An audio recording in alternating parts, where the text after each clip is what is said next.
So the wildlands love. You know what? We find the cabin, we go our separate ways. I found this morning. She can't go back. She's running. We need to get her. We go to the cabin. Call the police. You don't even know what it is. I think I can guess. We know she's coming. Hello and welcome to the latest episode of the Screen One Interview. And today I am joined by director Ryan Hendrick, who has his brand new film Mercy Falls heading your way to digital, DVD, and all formats very soon. So welcome, Ryan. Hello, how are you? I'm good, thanks. How are you doing? Yes, I'm very good myself. Yes, glad to be sitting here talking to you. Now, we need to talk about Mercy Falls. Which is set in Scotland with some lovely weather, which I'm quite surprised in Scotland you had lovely weather when that was being filmed. But can you tell us about the film for my audience here who may or may not have heard of Mercy Falls?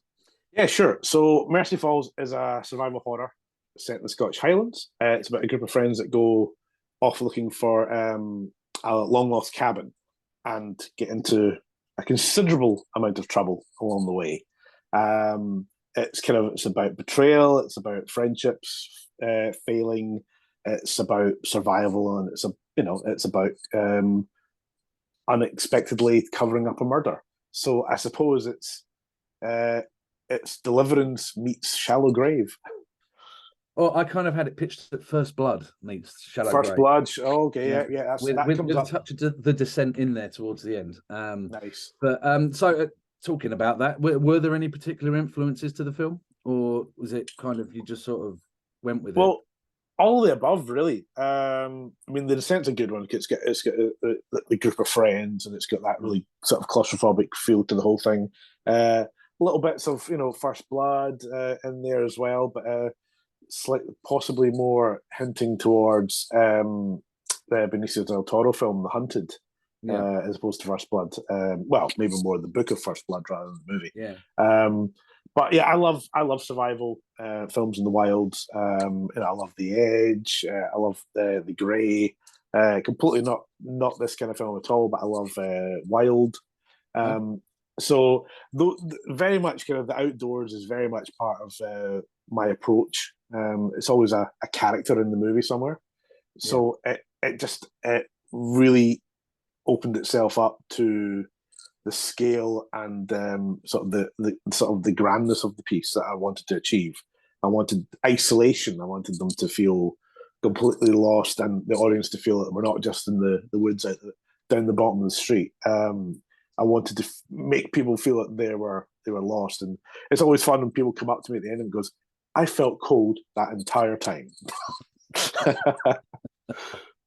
Cold, wet, and miserable, I would suggest. Yeah, totally. Talking about wet and miserable, because there's a sequence that is filmed in some rock pools in dusk, I would say.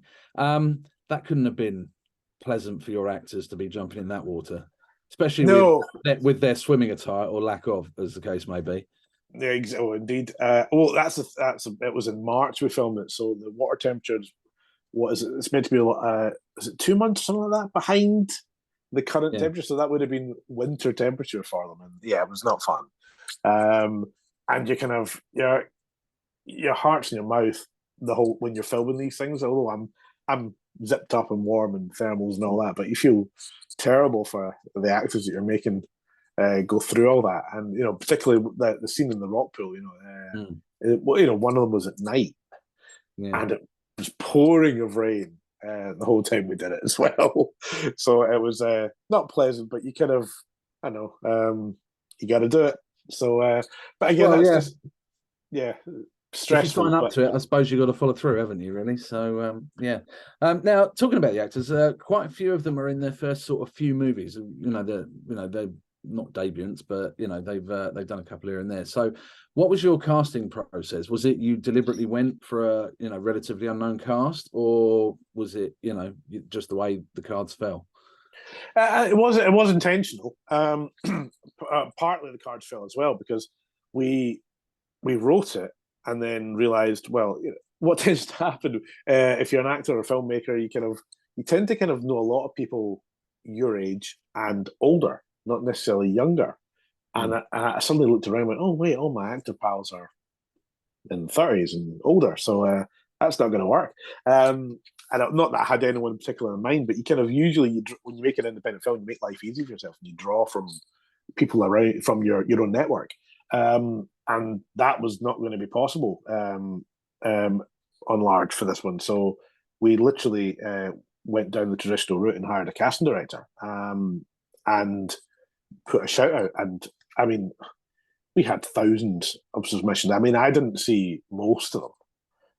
The casting director basically whittled through based on the breakdowns and what we were looking for, and would bring self tapes and things to me as well. And but there was a lot to go through, and we saw a lot of people for it.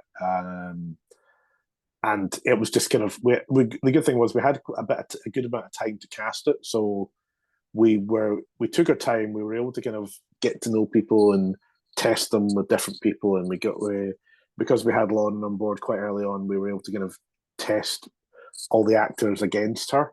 So that was really useful as well.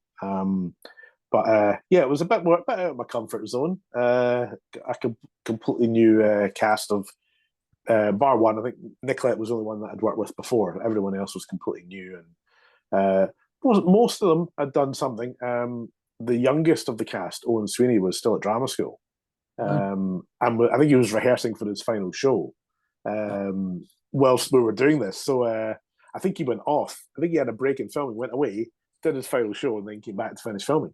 And this was literally his first job, and you'd never know.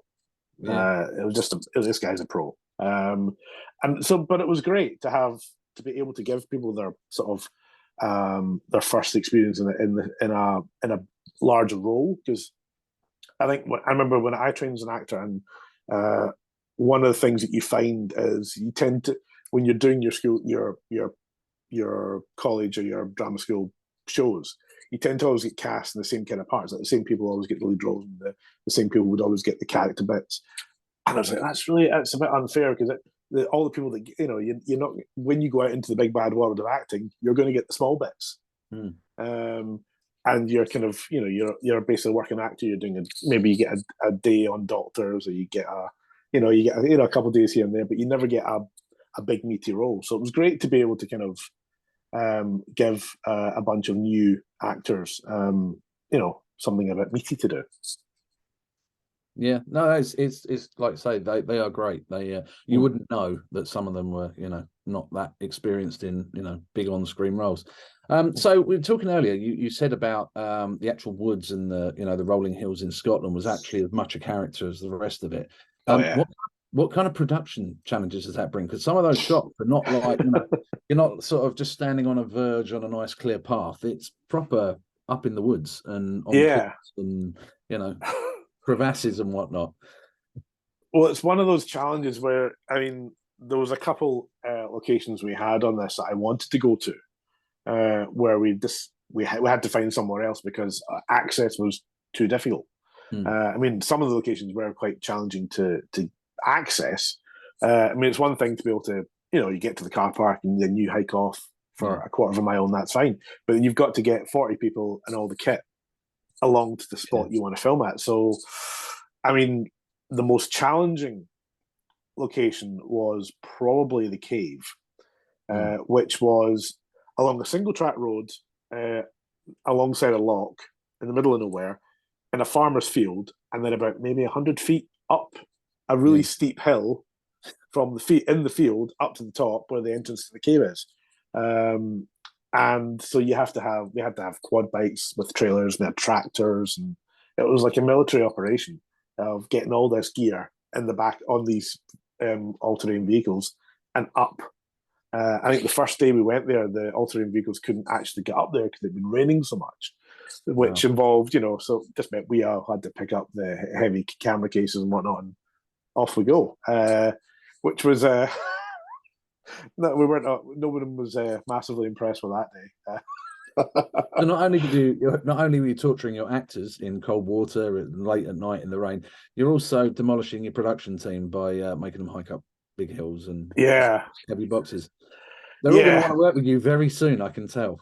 Well, yeah. Well, here's the thing. I mean, most of them have been on the last couple of films, so it's I've been really fortunate of sort of being able to sort of build this sort of loyal team of very talented people, and Yeah. very much like the actors, with a lot of the actors doing some of their first or earlier film roles.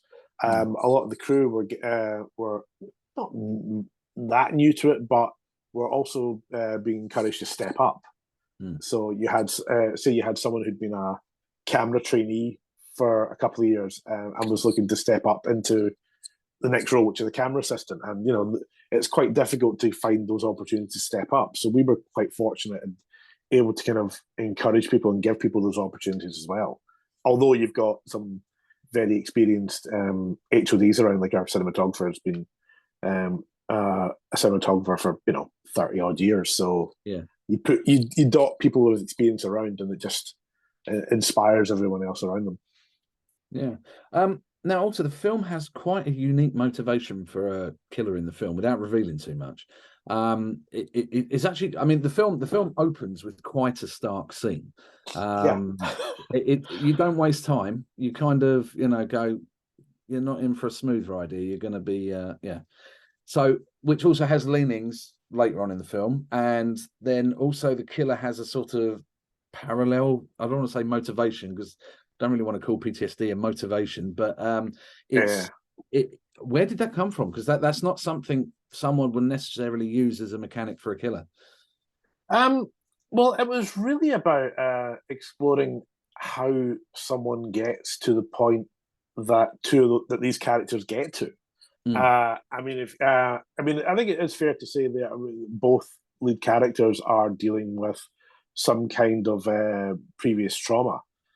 And you're kind of you're basically watching one character take a journey throughout the film that the other has already taken and arrived at the sort of the point of no return, and you're watching this other character take a similar journey. So although you don't necessarily see everything that the villain the journey that she's gone on prior to the film beginning, although you see some of it, you get a sense of the journey that she has gone on through the journey that Lauren's character goes on throughout the film.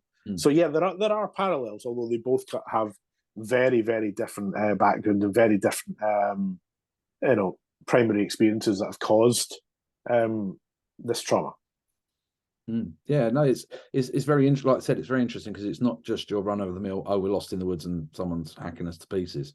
So yeah, it's a very interesting slant. So, so were there any other? Have you got any other sort of horror motivations to carry on from this film and do more horror, or is it just you kind of explored that and now you're going to move on to something else, or is it a case of you'll see where the wind blows you? I think it's a bit of all the above, to be honest. Yeah. I mean, I think I got a feel for the kind of the survival aspect, and because it's something that's always fascinated me, I think there's a lot more to say in that genre. Although this is very much marked as a survival horror, it does sort of bleed into psychological thriller as well, and I'm quite interested in kind of maybe going a little bit further that way. But again, I think it just depends on see how the wind lies. Really, I mean, there's a few different things. There is a couple horrors circling. There is a thriller circling. There is a Christmas rom-com circling. So it's really it does partly become throw mud at the wall and see what sticks. But yeah, I'm very interested to explore the genre further, and I don't like to get pigeonholed in a particular genre, which is why I've gone from a Christmas romance to a survival horror. So I think I'll definitely circle it, and I'll definitely come back to it. But whether it's next, I don't quite know yet. But yeah, it's a fascinating genre to work in, and there's a lot of opportunity to tell different types of stories. Yeah, absolutely. So, talking about next projects, have you actually got anything lined up coming up that we should know about or watching out for? Nothing I can talk about yet. Yeah, so literally, there's as I said, I've thrown a few dollops of mud at the wall, and we're waiting to see which one sticks. But I would like it to be another survival thriller, but we'll see if I get my way. You do a I sometimes do. survival thriller. That'd be quite. Yeah, what was once you've got the various slasher Christmas movies, or you've got the Fat Man, or isn't Terrifier 3 going to be a Violent Christmas Night movie did now? quite well last year, so Yes, it did. Yeah. Yeah. I think that's the new genre. Yeah, Take two completely polar opposite genres and mash them together. That's right, and just confuse everybody. Totally, but it's a romp, so yeah, I'm all for it. Excellent. Well, before we come in for a land, is there anything else you want to say about Mercy Falls? Give everybody a quick advert of what they're in for and where they should go see it. Yeah, Mercy Falls is a romp. It's intense. It's fast. It's got everything you want from a Friday night slasher, and a little bit more. So it definitely ticks all the boxes, and you should definitely go check it out, because why not? And it will be on various streaming platforms to rent or buy from Monday the 6th of November on wherever you consume your content. Brilliant. That's fantastic. Well, thank you very much for your time, Ryan. Cheers. Appreciate it. This has been the Scream On interview, and we will see you all soon. We know she'll find us. I don't know what to do. We stop her.